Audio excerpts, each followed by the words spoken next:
Hey guys, welcome back to Medical Coding with Blue. Okay, today's episode is going to be a day in the life of a medical coder. All right, I'm going to preface this whole video with this first. Not all coders are created equally, and not all coders do everything that I'm talking about in this video, okay? Just so you know. These experiences are mine. I'm sharing them with you all because every facility is different, and a lot of times when you're starting out new as a medical coder, you may want to know what to expect. These are my experiences, and this is the things that I go through. I do things in a different sort of way. I'm very creative when it comes to my approach with dealing with providers directly. Not all coders will deal with their providers directly. Some have no provider contact at all, which I think is unfortunate because I think if you are actually the one that is coding for their charts, you should be communicating with them. That's just my opinion on that one. I have spent the last decade at my facility, and in this time I have learned how to effectively communicate with them. I went from having no contact with my providers to I know everybody on a first name basis and they know me. So I think it's very important, and there's such a huge difference in production and in the way that I understand what's going on now versus when I first started. Of course, my production was always really good, even back then. And production for outpatient, because I code outpatient, will be varying from facility to facility, and for however difficult the level of your clinic is. The specialty clinics they tend to be a little bit higher in complexity. This is not something to be scared of. I code for orthopedics and podiatry solely now. But I have coded for many different clinics. If you've taken the time to watch some of my videos, you've seen I have a lot of experience when it comes to coding different different clinics, not facilities, different clinics. And I take a lot of pride in knowing a lot about medical coding and still continuing to study to make myself better, because the better the coder is, the more beneficial it is for the provider, the facility, the doctor's office, wherever you're working, okay? So let's go ahead and get started on how I start my day. All right. Because I knew I had a class this day, and again, this is something that not all coders do, but I do this. I'm very hands-on with my providers. We technically do have another person that is supposed to be doing the education for all the providers. However, when it comes to my providers in my clinics, I tend to be very territorial because they need to only hear from one person. The more people that are talking to your providers, the more they're getting information from different folks, the more it leads to confusion. To keep it as clean as possible, I have always told my providers, if you have a question, please come directly to me. They have had instances where people will try to tell them things, whether it's colleagues or other people that they know, and they will come directly to me to clarify, which this is good because it keeps all of their training directly from one source so that they don't get confused with too many other sources. Just another tip, okay? So starting this day off, I knew I was going to have a class at the end of the day. So when I know I have a class at the end of the day, I know I need to make sure that I am keeping my production up where it needs to be during the day. And so I sort of accelerate through some of my providers that I know are a little bit easier to get through. And when I reach my goal for however many I need to do for that day, and on this day, I did my quota for the day, which was 90 encounters. And I was able to complete it early because I had some providers that are very good with their documentation. I have to do very little corrections. So it's a lot of just sort of checking to make sure everything is there and then closing it out and sending it on through. I only do the coding in my facility. I do not do anything with the billing. There is another department that takes care of the billing. And I'm sure that it flows into their queue whenever I complete a record. So I'm not really sure how the billing works because I've never done billing. I've only done the medical coding, which is totally fine with me. But I know that eventually I should learn how to do billing because working with insurance companies is just another feather in your cap when you know how to work with insurance companies because so many of them are different. So anyway, I have been planning for this class, and as I said, there is another lady that is supposed to be doing the education for all of the clinics that are under my supervisor. But she was not there, and I had already said that I was going to be presenting for this class. I had done these slides, which I've done a video about the different slides that this particular one, this class, I did a video a few days ago about it. I'll try to link it up here so that way you guys can see what a rough draft looks like. It takes me a couple of weeks whenever I'm planning for a class because what I like to do is make sure that I'm covering essential topics that are issues maybe for some providers, or maybe there's something new that needs to be discussed. I had both instances for this class. This was a 2020 coding refresher that I had for them. All of the things that I talked about in this class were some issues that I had seen with some of my newer providers. And some of my older providers have to be reminded too. And so I was planning on that. So I tried to keep my slides down to a very specifically low number, at least 12, especially if I have an hour, which I did. And trust me, those 12, I spent the entire time talking the whole hour. They were very, very engaged, which I was very excited about. There was a lot of talking and a lot of openness in the conversation.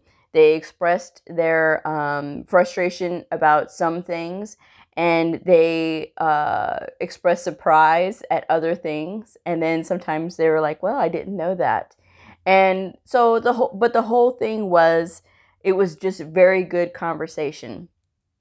We did get interrupted at the end because our meeting ran over, and the only reason that it ran over is because we got a little bit of a late start. So it's okay to get a little bit of a late start, but it does impact the amount of discussion that we can have.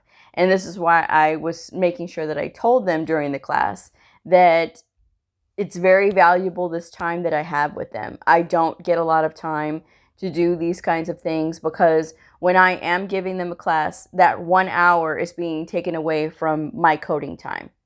So this means that I have to double up later on. And while I don't mind the time being taken away from my coding, it's fine because I can always catch up later. The reason that educating your providers is so important and being so hands-on, and I talk about this so much, is because when you have that really good communication, you're able to go faster with the documentation, like looking over it and making sure that they're getting credit for everything. The diagnosis selection is a lot more clear. The documentation is going to be a lot more precise because they're going to understand what it is that you are looking for. And even though sometimes they may be a little resistant in the beginning, trust me, the more you invest time with them and you cultivate those relationships with those providers, the better off you'll be. I did have a heckler in my audience, and he tends to say things to shock and awe. And he did say, he goes, well, what if I don't care about any of this crap? And I said, okay. So everybody's sort of looking at me like, ooh, how is she going to handle this one? He's like, well, what if we don't care about this crap? What then? And I said, well, we are going to pretend to care. And do you know why we're going to pretend to care right now? And he said, why? And I said, because I care. I care about each and every one of you. I care about whether or not you meet your goals for RVU generation or relative value units.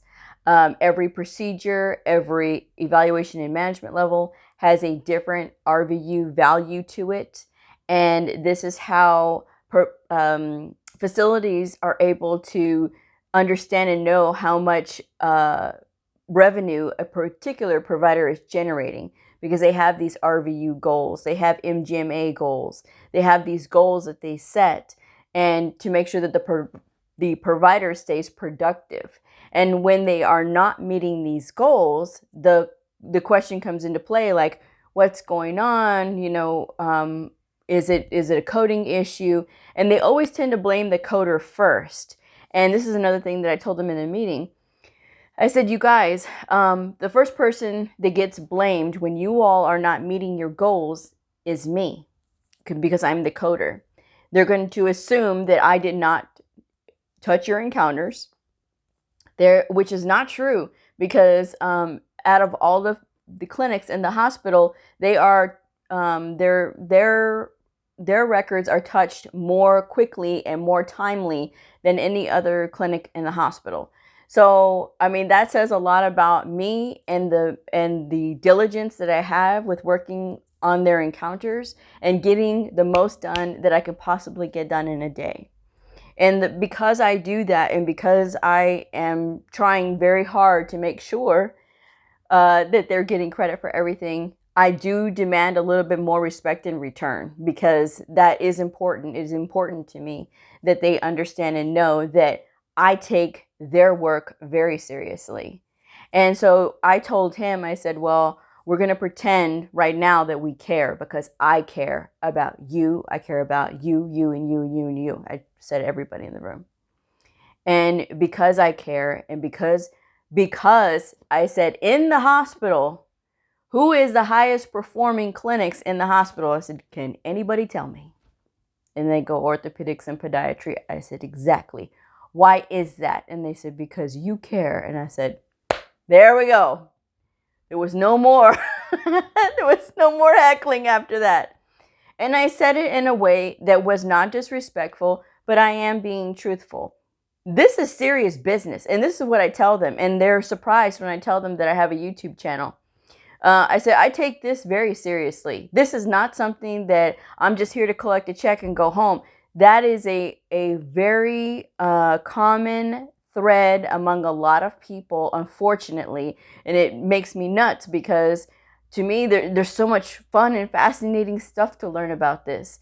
And the more you dig and the more you learn, the more you apply yourself, the better, because it becomes more and more fascinating. And then you learn things that you never thought that you would ever learn. I mean, who thinks of this stuff, So I enjoy every second of it, and they know it.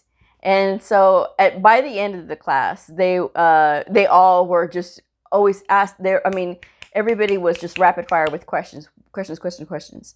And as I'm trying to explain a lot of this stuff, and we're running over on time now, and people are trying to come into the room, and it was sort of annoying, and I had to tell one of the techs to close the door, because people kept trying to come into the room. You see people are in the room. You see all of us in there, all these providers, and you see me, and you hear me talking. So can we just stay outside the room, please, and let us finish this meeting? And so I did have them read the slides like I always do. Whenever I give a presentation, I am not up there like talking and reading from the slide deck where they're just following along. No. Not with me in my classes, because the way that I run my classes is this way. If you're new and you haven't seen any of my videos yet, the way I run my classes is I do the slide deck. I print it out because I don't trust the overhead projectors, because there's always an issue. Like I said, we are in a state-of-the-art facility. However, there is always some sort of problem with the projector. So I'm like, no, we're not going through that. So I always print off the slides. This way they can have the handout and they can take it with them, or they can write notes. So, and which is fine, because I want them to be able to write notes. So I did have them, I said, you all know the rules. You have been to my classes several times. One person starts, and then the next person I can call on you to read. I mean, I said, it's all up to you. And they go, oh man. I go, yeah, I know. I said, but I already know what I wrote. So I want everybody to start reading. And then said to the doctor that was a little bit of a heckler, I said, we can start with you because you had such eloquent words for me. And then he goes, okay, Blue. And so he starts reading.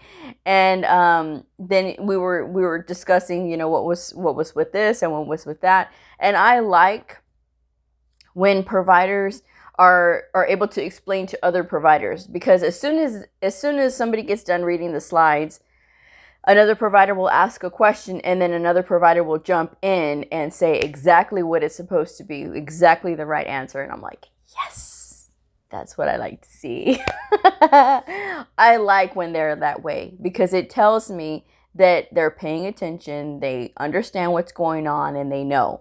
And for people that, you know, are asking questions is because, you know, they don't have a lot of experience, you know, with picking that up or doing that procedure or whatever. And, you know, they just want to make sure that they're doing it correctly. So we were discussing other procedures that could be done in the clinic. And it's I mean, it's going to bump up the level of complexity, obviously, of the things that are being done in the clinic, because they did talk out one procedure that they do, the couple of procedures that they do want to start doing in the clinic. And so I said, okay, well, thanks for giving me the heads up because now I know what to expect. So as long as you have all of your documentation there, we are good to go. And so he said, okay. And they did ask, you know, who does the inpatient coding, who does the surgery coding. And I told them there was, you know, the other coders that are doing it. And they go, but you only take care of our outpatient stuff. Then why don't you take care of our surgeries and things? And I said, well, I have asked before. I have asked before to take care of y'all's surgeries. I said, but my boss says no, that the surgery coder has to do all the surgery coding. I said, which, you know, I can do the surgery coding. And I've done surgery coding before. But my boss says because the volume of surgeries is not very high, she didn't want any of the surgeries to be taken away from the surgery coder. So I said, okay, whatever, I'm fine. You know, so they weren't really happy about that because they like the consistency of their encounters and how I handle their encounters, because they do see a difference with when they have a different coder versus now that they have me, they can see a difference. So I think that they're just trying to maintain that consistency, which is fine, because it tells me that they actually know and understand what I am doing, my purpose there. There is a huge difference between having a coder who actually cares and a coder that is just there and just is not really applying themselves. There's a huge difference. And I always encourage you all on my channel to be as engaged as you possibly can. Go above and beyond and take that extra step, because there's not a lot of effort that needs to go into that part. It's not so much effort that is going to wear you out. It's just a little bit more effort. And that little bit more effort is going to pay off. I'm telling you. I'm just saying. And if you're not doing it, if you're not talking to your providers, you could potentially be missing out on a wonderful relationship that you could be having with them. I'm just saying. But yes, at the end of the day, all the whole class was completed, and everybody was like, you know, thank you, and this makes a lot more sense, and I'm going to go ahead and start doing this. And I like it because it's like they become reinvigorated, and they say, oh, well, now I know I can get credit for this, and now I know I can get credit for that, and I'm going to start doing it this way, and I'm going to update my templates. And I'm like, yes. So it's always a good way to just get some feedback and get some good conversation going, because sometimes they don't talk in these meetings because they don't want to look bad in front of their peers. But for this class, everybody was engaged and everybody was talking. So I was like, this is really good. So I was really glad about that. But yes, so that's pretty much my day. But typically it is that I am coding or I'm answering questions from either coworkers or other providers. I have an open door policy for my office, I have my own office, and I do have open door policy where I allow anybody to come in and ask me questions. It doesn't matter if I'm their coder or not, because some providers will bring their provider friends over to me, and they'll say, well, this person doesn't know who their coder is. Can you help them because they have a question? And I'll look up who their coder is, okay? Because I don't want to step on any toes, okay? I always redirect them back to their coder, but I do answer their question. And or sometimes if this happens, I will physically take them to their coder and say, this is your coder and this is your provider. And he was looking for you. And they go, oh, okay. So it's just making yourself available is another part of being a good coder, is making yourself available whenever you are needed. And it's just a matter of good communication. You got to have that good communication, because the more you communicate, the more you learn. Okay. And if you're shy, it's fine. I've always said it, it's fine, because I was shy in the beginning. And now that I have more confidence, now I'm able to just sort of go in and take the bull by the horns and